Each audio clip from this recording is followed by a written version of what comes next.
Очікуване вітання від російських окупантів. У святковий переддень Нового року країна гній не утрималася від спроби знову вдарити по мирних українцях. За 2 дні після попереднього масованого ракетного обстрілу вся Україна знову почервоніла від сигналів повітряної тривоги. Самі ж росіяни знімають на відео пуски ракет, які десятками розкреслюють небо десь над Астраханню. Ця російська ракетна атака – це не підсумок року, якби цього не хотіли терористи. Це підсумок долі самої ж Росії. Держава-терорист не отримає прощення. А ті, хто віддає накази на такі удари, ті, хто здійснює, не отримують помилування, м'яко кажучи.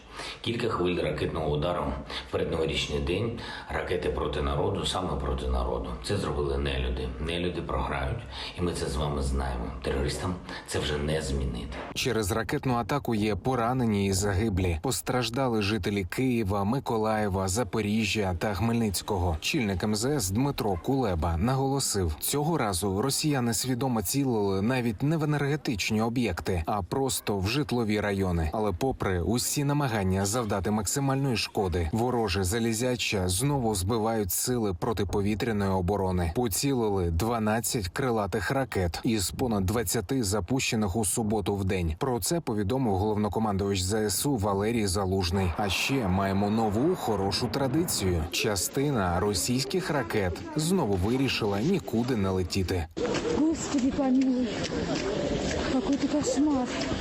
Вот это да. Машину уберите с краю! Уберите, пожалуйста! Вы уберите машину с краю вообще! Про падіння снарядів у Волгоградській області повідомляють очевидці. Так само було і під час атаки 29 грудня. На відео палаючі вулиці та будинки. Російські телеграм-канали стверджують, що кількість загиблих цивільних унаслідок цих позапланових приземлень наближається до десятка. Беспилотник. Ракета в дом попала.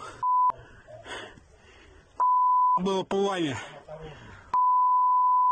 Але не страшно, скоро такі далекі від політики росіяни навчаться добре розрізняти, де їхня власна крилата ракета, а де невідомий безпілотник. Адже щось дуже скоро може приземлитися і у Москві. Принаймні, на це вже очікує і сам Кремль.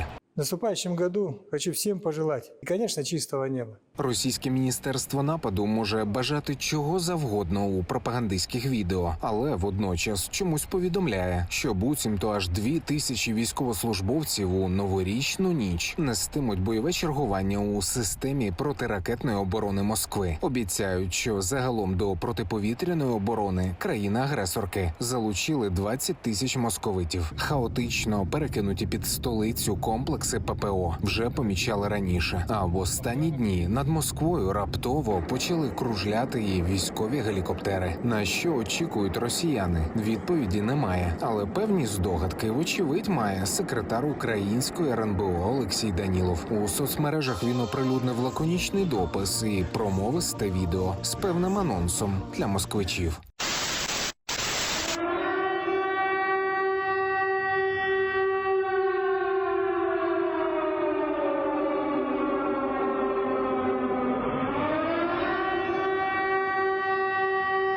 Рано чи пізно кремлівські щури обов'язково почнуть тікати. І їм навряд чи допоможе ППО. На відміну від України, ЗМІ виявили ймовірний натяк на очікуване посилення української протиповітряної оборони американськими системами Петріот. Адже саме кадрами з нею закінчилося новорічне привітання головнокомандувача Валерія Залужного. А ось російські ППО ще працювати і працювати над точністю. Адже одразу з ракетною атакою по Україні жителі тимчасово окупованого Криму, яким пощастило не стати в кілометровий затор на виїзді з півострова, почули гучні вибухи, зокрема у Сімферополі та Євпаторії. Да, точно не салюты. Это что, это сбивают? Это ПВО, походу. Стоит Генштаб повідомляє, за минулу добу вже ніколи не почують новорічних салютів. І ще понад 700 окупантів. Також знищено ще 3 танки, 16 бойових броньованих машин, 6 артилерійських систем, 1 систему протиповітряної оборони та 24 одиниці автомобільної техніки. Підбито ще 6 безпілотників та 1 гелікоптер. Ворога нищимо, а своїх повертаємо. На Банковій повідомили про великий обмін полоненими. Додому повертаються 140 людей, серед яких захисники Маріуполя, острова Зміїний та бійці з Бахмутського напрямку. Слава Україні!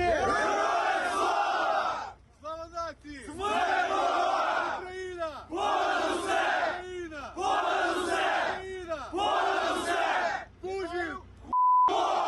Попри війну, постійні ракетні удари та запеклі бої на лінії фронту, українці можуть не мати звичного новорічного настрою, але усі мають спільне бажання, яке зрозуміло всім, без зайвих слів. Та й взагалі, кого росіяни намагаються перемогти? Людей, які навіть без світла готові вмикати генератор, щоб створити собі відчуття свята? Блядь, русня. Но салаты по расписанию. Олексій Пасак, 5 канал.